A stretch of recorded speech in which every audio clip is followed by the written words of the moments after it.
Hello students, आज के हमारे अध्ययन का विषय है प्लेटो का शिक्षा सिद्धांत। प्रत्येक विचारक के विचारों पर तत्कालिक परिस्थितियों एवं घटनाओं का महत्वपूर्ण प्रभाव पड़ता है।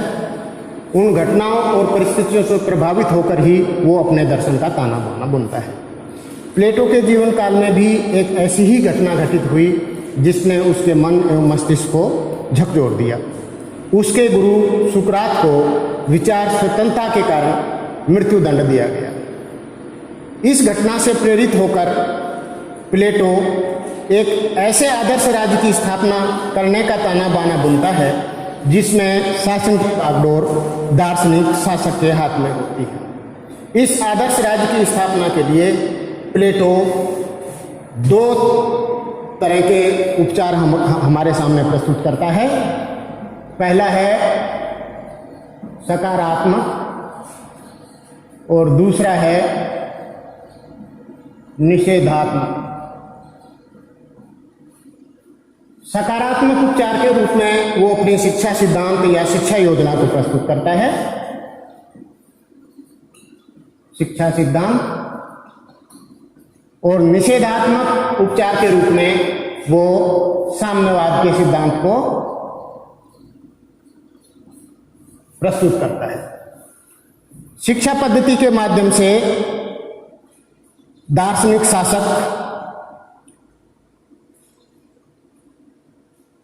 दार्शनिक राजा और सैनिक वर्ग की प्राप्ति होती है और साम्यवाद के माध्यम से शासक और सैनिक वर्ग को परिवार और संपत्ति के दुर्गुणों से दूर रखते हुए योग्य शासक बनाए रखने के लिए की योजनाओं प्रस्तुत करता है।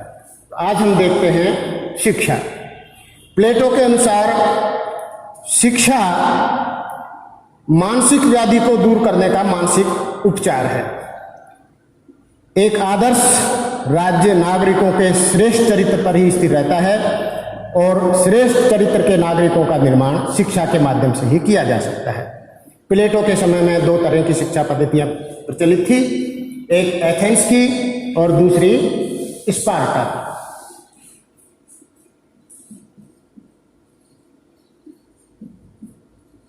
एथेंस की शिक्षा पद्धति और दूसरी है स्पार्टा की शिक्षा पद्धति। एथेंस की शिक्षा पद्धति में बच्चे को शिक्षा दिलाने का पूरा दायित्व परिवार का था। इसमें राज्य का किसी तरह का कोई हस्तक्षेप नहीं रहता था। अब राज्य चूंकि इसमें हस्तक्षेप नहीं करता था, इसलिए इस शिक्षा के माध्यम से ऐसे व्यक्तियों की प्राप्ति नहीं हो सकती थी जो राज्य की उन्नति के लिए योगदान दे सके। स्पार्टा की शिक्षा पद्धति इससे बिल्कुल विपरीत थी। स्पार्टा चारों तरफ से अपने शत्रु राज्यों से घिरा हुआ था, इसलिए वहां सैनिक प्रशिक्षण की बहुत आवश्यकता थी। तो प्लेटो इन दोनों ही तरह की शिक्षा पद्धतियों को नकारते हुए अपने शिक्षा सिद्धांत को प्रस्तुत करता है। प्लेटो की शिक्षा योजना शिक्षा के अंतर्गत व्यक्ति के जीवन की अनवरत प्रक्रिया मानता है। शिक्षा को प्लेटो व्यक्ति के जीवन की अनवरत प्रक्रिया मानता है और व्यक्ति की शिक्षा की व्यवस्था राज्य के द्वारा ही की जानी चाहिए। इस पद्धति के अंतर्गत शिक्षा का उद्देश्य व्यक्ति के संपूर्ण व्यक्तित्व का विकास करना है। प्लेटो ने अपनी शिक्षा योजना को दो भागों में विभाजित किया है। प्रारंभिक शिक्षा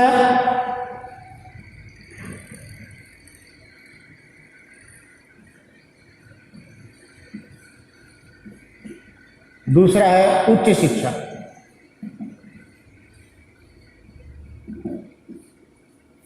प्रारंभिक शिक्षा 1 वर्ष से 20 वर्ष तक चलती है। उच्च शिक्षा 21 से 35 तक। प्रारंभिक शिक्षा सभी बच्चों के लिए अनिवार्य रखी गई है और यह शिक्षा 6 वर्ष से 20 वर्ष की उम्र तक चलती है। इस शिक्षा का उद्देश्य भावनाओं और संवेगों को संतुलित करके चरित्र का निर्माण करना है। प्लेटो इस शिक्षा में पाठ्यक्रम के रूप में 2 विषय मुख्य रूप से रखता है, व्यायाम और संगीत। व्यायाम और संगीत। व्यायाम का तात्पर्य यहाँ केवल अपना शारीरिक विकास करना ही नहीं है, बल्कि शारीरिक विकास के साथ साथ सहिष्णुता, साहस और वीरता के मानसिक गुणों का विकास कर चारित्रिक विकास का मार्ग प्रस्तुत करना है। मन की शिक्षा के लिए संगीत की शिक्षा आवश्यक है। संगीत भावनाओं को परिष्कृत करता है और बुद्धि की सुषुप्त शक्तियों को जागृत करता है। इसलिए 18 वर्ष की आयु तक प्लेटो व्यायाम और संगीत की शिक्षा की व्यवस्था करता है। 18 से 20 वर्ष की आयु के बीच में प्लेटो प्रत्येक व्यक्ति के लिए सैनिक शिक्षा की व्यवस्था करता है। इसके अंतर्गत व्यक्ति अपने शारीरिक विकास के लिए कार्य करता है। दूसरा है उच्च शिक्षा। जहां प्रारंभिक शिक्षा सभी के लिए अनिवार्य है, वहां प्लेटो उच्च शिक्षा की इजाजत सभी व्यक्तियों को नहीं देता। प्रारंभिक शिक्षा के बाद वो बहिष्कार परीक्षा का आयोजन करता है।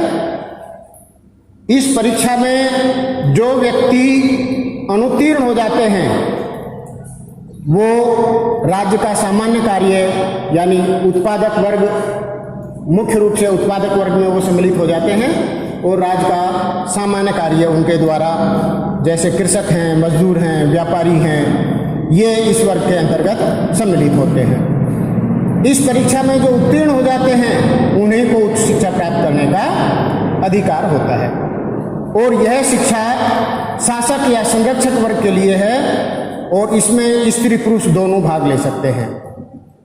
इसके पाठ्यक्रम के अंतर्गत गणित, नीति शास्त्र, ज्योतिष, दर्शन शास्त्र के अध्ययन को मुख्य रूप से रखा गया है। इसमें 10 वर्ष के अध्ययन के पश्चात प्लेटो पुनः एक बहिष्कार परीक्षा का आयोजन करने की योजना प्रस्तुत करता है, जिसमें जो अनुत्तीर्ण हो जाते हैं वो राज्य का सामान्य कार्य करने के लिए और सेना में अधिकारी बनने के योग्य होते हैं और जो व्यक्ति उत्तीर्ण हो जाता है वो ही व्यक्ति आगे उच्च शिक्षा का अधिकारी होता है, जो दार्शनिक राजा के निर्माण में सहायता करती है। अब हम देखते हैं प्लेटो की शिक्षा पद्धति की विशेषताएं। प्लेटो की शिक्षा पद्धति की पहली विशेषता है कि प्लेटो की शिक्षा पद्धति राज्य द्वारा नियंत्रित अनिवार्य शिक्षा की व्यवस्था करता है। शासक वर्ग शिक्षा के माध्यम से नागरिकों को चरित्र में सुधार करता है तथा उसमें कर्तव्य निष्पादन की भावना पैदा करता है। दूसरी विशेषता है प्लेटो की शिक्षा का उद्देश्य है व्यक्ति का शारीरिक, मानसिक और आध्यात्मिक अर्थात व्यक्ति का सर्वांगीण विकास। तीसरी विशेषता है न्याय के आधार पर एक आदर्श राज्य की स्थापना करना और इस कारण उसकी शिक्षा योजना में न्याय के तत्वों को महत्वपूर्ण प्रदान किया गया है। अगली विशेषता है शिक्षा को प्रारंभिक और उच्च वर्ग के 2 भागों में बांटना। अगली विशेषता है उसकी शिक्षा योजना स्त्री पुरुष दोनों के लिए है और इस दृष्टि से एथेंस की शिक्षा पद्धति पर एक सुधार कहा जा सकता है, क्योंकि एथेंस में केवल पुरुषों को शिक्षा प्राप्त करने का अधिकार था। प्लेटो की शिक्षा योगदान में धर्म और नैतिकता को भी उचित स्थान प्रदान किया गया है।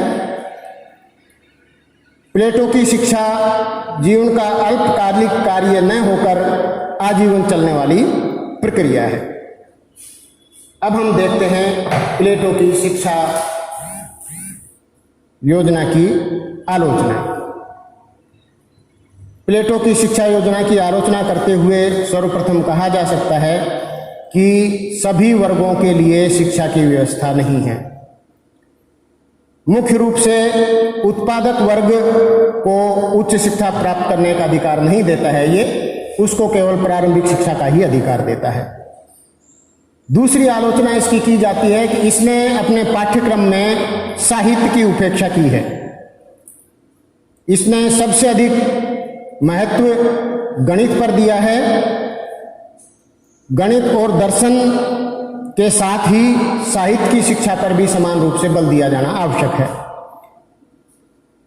तीसरी आलोचना है कि शिक्षा योजना सैद्धांतिक अधिक है, व्यावहारिक कम है, क्योंकि इस योजना के अंतर्गत दार्शनिक राजा की प्राप्ति के लिए 35 वर्ष तक व्यक्ति शिक्षा प्राप्त करता है, जो कि एक बहुत लंबी प्रक्रिया हो जाती है। और ये लंबी प्रक्रिया होने के साथ ही खर्चीली प्रक्रिया भी होती है। इसमें व्यक्ति के व्यक्तिगत विकास का बलिदान कर दिया जाता है। शिक्षा योजना राज्य की प्रकृति तथा आवश्यकताओं पर अधिक केंद्रित है, व्यक्ति के विकास पर इसमें कोई ध्यान नहीं दिया जाता है। यानी इसमें जो शिक्षा दी जा रही है उसका मुख्य उद्देश्य है अच्छे शासक और अच्छे सैनिक प्राप्त करना। व्यक्ति के व्यक्तित्व के विकास पर इसमें इतना ध्यान नहीं दिया जा रहा है। तो ये था संक्षेप में प्लेटो का शिक्षा सिद्धांत।